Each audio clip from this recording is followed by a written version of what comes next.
떼고 우리 아이는 정말 착해요. 그냥 내 아이라고 이렇게 막 감싸기만 하는구나. 불리한 점수를 부여한 경우가 많았습니다. 만약 유리한 결과를 받고자 한다면 인상을 주는 것이 바람직합니다.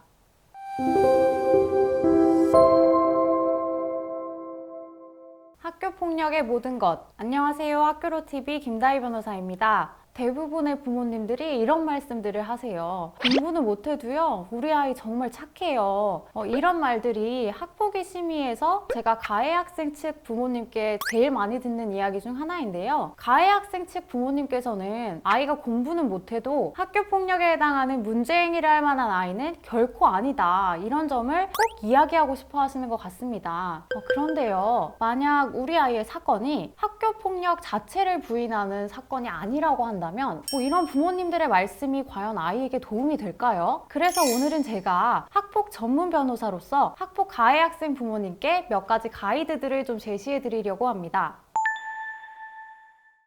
첫 번째는요, 현실을 객관적으로 바라보고 내 입장부터 바로 정리해야 한다는 겁니다. 만약에 우리 아이의 학폭은 인정한다면 학교폭력을 인정하고 반성하는 입장을 정말 분명하게 취해야 처분 결과에 도움이 될 것이고요. 반대로 학폭이 심의에 회부된 것 자체를 인정하지 못하겠고 내가 너무나 억울한 상황이다 라고 한다면 학교폭력이 아니라고 적극적으로 다투는 입장을 취해야 할 것입니다. 우리 아이는 착한 아이니까 또 내 품 안의 자식이니까 이런 생각은 잠시 내려놓으시고요. 현 상황을 객관적으로 바라보아야만 아이를 위한 최선의 대응을 할 수 있다는 겁니다. 그래서 잘못을 인정하고 반성하는 입장을 취하는 경우라고 한다면요. 심의위원들 앞에서 우리 아이는 정말 착해요. 이런 말을 하는 것이 결코 학폭위 처분에는 좋은 방향으로 작용하지는 않을 것입니다.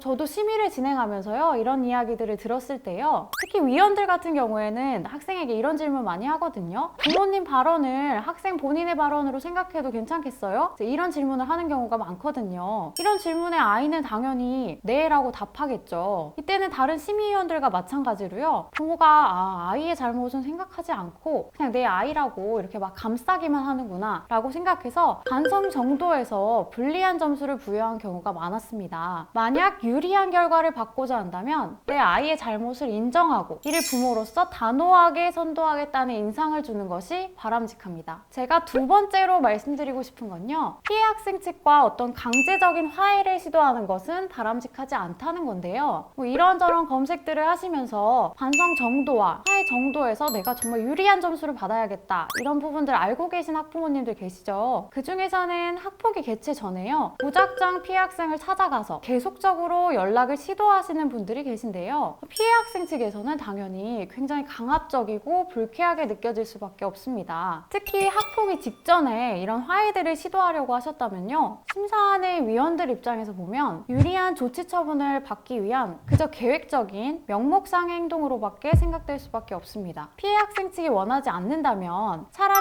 진심 어린 사과의 편지 등을 학폭 전담 선생님 등을 통해서 전달할 수 있도록 하고요. 해당 편지를 학폭위에도 제출할 수 있도록 하는 것이 바람직합니다. 제가 마지막으로 말씀드리고 싶은 건요. 아이와 충분한 어떤 대화의 시간을 가지고 필요한 내용들을 하나 둘씩 이렇게 차분히 정리해 보시라는 건데요. 증거가 없어서 너무 안타깝다 이렇게 호소하시면서 톡톡대고 우리 아이는 정말 착해요. 그런 아이가 아니에요. 말씀 주시는 학부모님들이 많이 계십니다. 근데 우선은요. 학폭 사안을 인지하신 뒤에 아이와 충분한 대화를 하시는 것이 반드시 필요한데요. 이 과정에서 어떤 증거들을 확보해야 하는지 또 학폭 전담기구에는 어떤 내용을 반드시 조사해달라고 요청해야 하는지 알 수 있기 때문입니다. 아이와 내가 대화하는 도중에 아이의 억울함을 대변해줄 어떤 목격자가 있고 또 이런 목격자에 대한 구체적인 조사가 필요한 상황임을 알게 되셨다면요. 근데 그 아이와 또 내가 직접 소통하기는 어려운 상황이다 라고 하시면 학폭 전담기구 등의 이런 목격자에 대한 조사를 적극적으로 해줄 것을 요청할 수도 있겠죠. 자, 제가 지금까지 세 가지를 말씀드렸죠. 이 세 가지는요. 가해 학생 부모님들을 위한 가이드 몇 가지라고 생각하시면 될 것 같고요.